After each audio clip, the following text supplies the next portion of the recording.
I'm a Boston-based fashion designer. I graduated from School of Fashion Design in Boston. After that, I launched my bridal line. So now I'm only focused on bridal wear.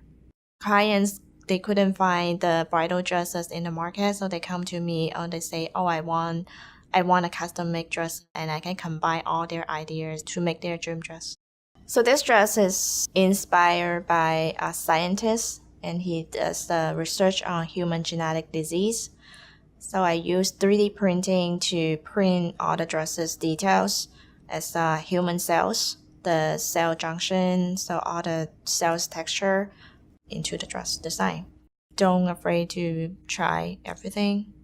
So if you never try, you never know. Life is short, so just if you want to do things, do it right now. Don't wait until tomorrow.